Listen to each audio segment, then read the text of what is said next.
Titans Go isn't just one cartoon style, it's a chameleon. One episode it's a slapstick comedy, the next it's a 3D cinematic, and then suddenly you're in an 80s music video with chrome armor and lens flares. It never locks into a single form because switching up the style is the style. And here's the thing most fans never noticed. Those shifts don't just happen from inside the episodes, they actually start right in the intro.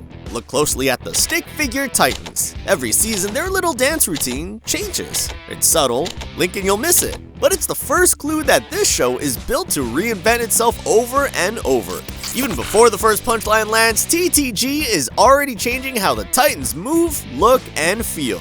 Now before we get into all the wild transformations, we need to lock in what normal Teen Titans Go looks like. Call this the baseline. The default style is flat, colorful, and built for comedy. Clean vector lines, candy bright palettes, and snappy movements that let characters stretch off model for a gag, then bounce back like nothing happened. The humor is baked into the animation itself. Robin's eyes bulge into giant saucers, Cyborg's jaw drops past his chest, and Starfire's emotions explode into literal fireballs. This baseline TTG style is our control group, the version we'll keep comparing every other transformation against. And the first time the Titans really broke that baseline was in Season 2, Episode 32, Let's Get Serious. After getting humiliated by the much cooler, much moodier Young Justice crew, Robin decides the only way to earn respect is to crank the edge factor. Suddenly, the team transforms into what fans lovingly call the Serious Titans. Their outlines sharpen, shadows carve into their faces, and the color palette drops into moody blues and grays. They look like they walk straight out of a grimdark superhero cartoon with a vibe that even nods back to the tone of the 2003 series. That's the joke. The show is spoofing the overly serious aesthetic and poking fun at critics who wanted a darker version of the team. The funniest moment comes when the team does their slow motion halfway walk, complete with narrowed eyes, flowing capes, and dramatic rim lighting. It looks epic for about 5 seconds, until the Titans realize that being brooding and self-important is actually exhausting. By making the visuals themselves way too serious, the episode flips the critique on its head, turning the idea of dark and gritty into the punchline.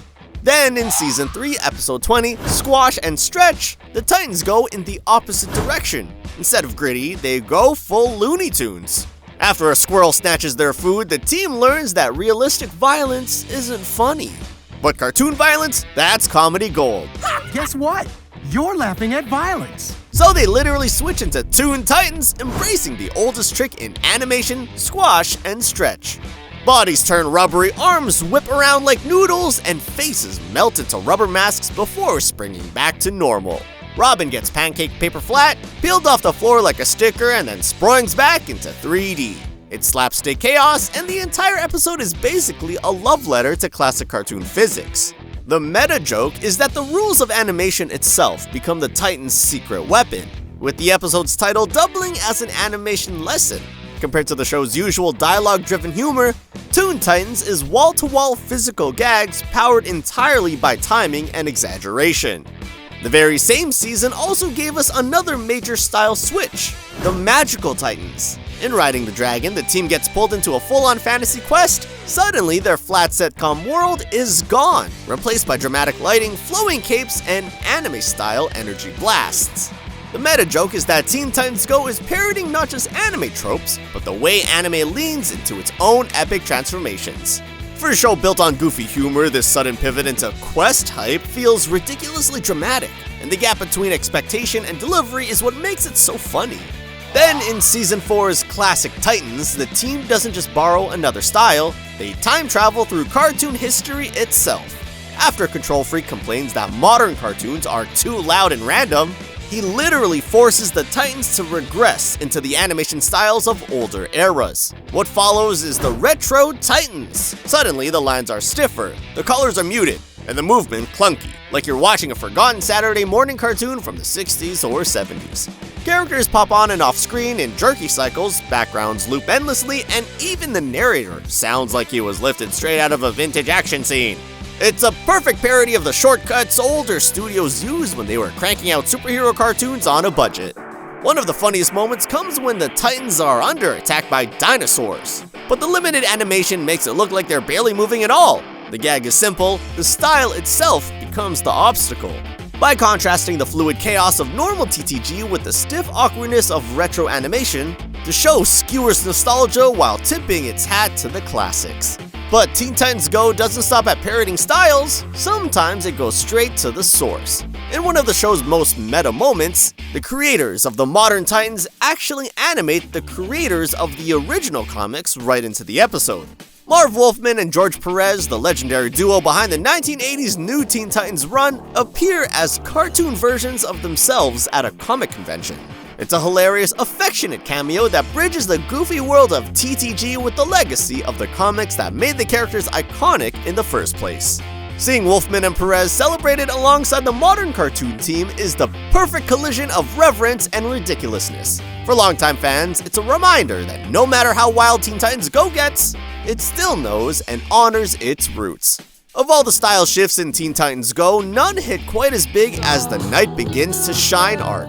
What started as a throwaway gag, Cyborg obsessing over a random 80s-style synth rock track, evolved into one of the most ambitious stylistic swings the show ever attempted. The premise is simple. Every time the song "The Night Begins to Shine" plays, the Titans are transported into an alternate universe. But once they cross over, the entire look of the show changes. Gone are the flat colors and round, goofy outlines. In their place, chrome armor, spiky hair, neon sunsets, and vaporwave cityscapes. It's the 1980s reimagined as a music video pumped up with speed lines and lens flares. What makes The Night Begins to Shine arc so memorable is that it doesn't just parody a style for one episode, it builds a whole alternate continuity around it. Fans love the look and feel so much that the show doubled down, expanding the idea into a full miniseries, and even later returning to it with a sequel. The meta joke here is that a silly made-up band and an equally silly song became the foundation for one of TTG's most beloved storylines. It's proof that the show can spin out gold out of even the weirdest ideas.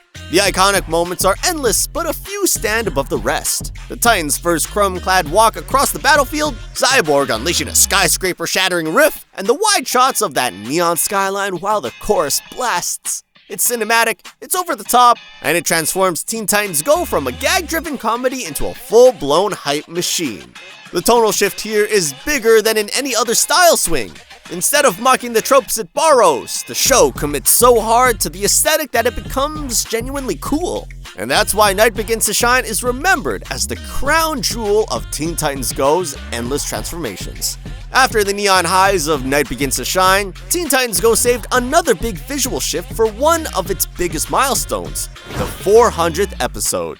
Instead of sticking with their usual flat 2D style, the Titans got yanked into an entirely new medium, stop-motion animation. Suddenly, Robin, Cyborg, Raven, Starfire, and Beast Boy look like clay puppets, moving with that slightly choppy, tactile charm you only get from handcrafted stop-motion. Their bodies had weight, their shadows felt real, and the sets looked like you could actually reach out and touch them. It was a complete transformation, and it made the episode feel like a celebration in itself. The reason behind the switch was simple but clever. This was TTG saying, we can do literally anything with our style. After hundreds of episodes, the team didn't just polish up the visuals, they completely reinvented the medium.